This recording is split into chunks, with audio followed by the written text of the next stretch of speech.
Today we're going to be looking at 1 John 3, verses 16 through 18. And I want to start off by reading that first. It says, "By this we know love, because he laid down his life for us, and we also ought to lay down our lives for our brethren. But whoever has this world's goods and sees his brother in need and shuts up his heart from him, how does the love of God abide in him? My little children, let us not love in word or in tongue, but in deed and in truth." And it's real simple. What John is trying to tell us here is that our actions matter a whole lot. The things we do, the things that we say as Christians matter a great deal. It's not just good enough to say that I'm saved and to be comfortable with that salvation.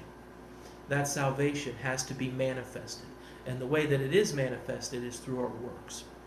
Now, don't get confused, because John is not saying that we are saved by our works. He is saying that the works are the fruit of our salvation, not the root. Faith is the root of our salvation, but works are the fruit.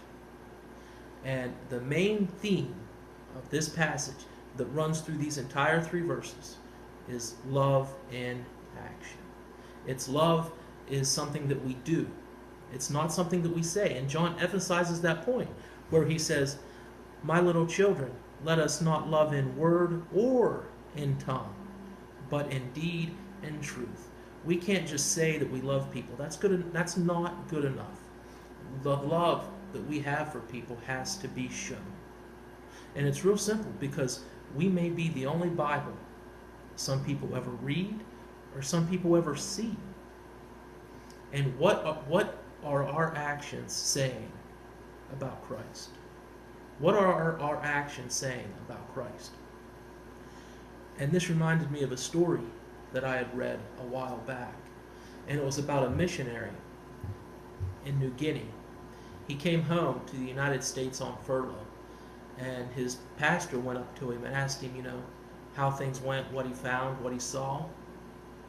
And he said that when he arrived in New Guinea, he said it was a savage land. He said that the people there were so savage that if a baby was crying, they would take the baby and just toss it in a ditch and leave it to die. He said that if somebody was sick or injured and laying in the middle of the road, people would step over them and go around him and not offer any assistance. And the preacher said, "Well, what did you do? Did you preach to him? What was going on?" And he said, not at first. He said, "I didn't start preaching at first."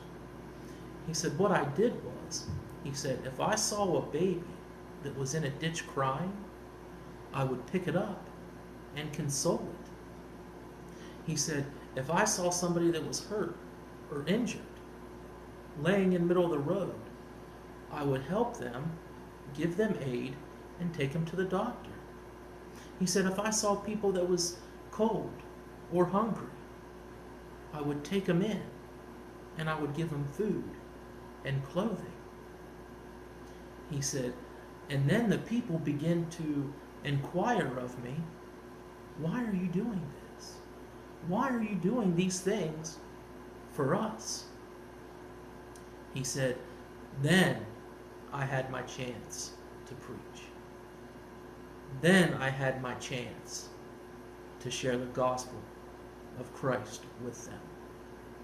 And that's what this passage is all about. That's what this passage is talking about. Our actions speak louder than our words. We can't go around preaching the word, but yet not living the word. You see, the Bible wasn't given to us just to inform us.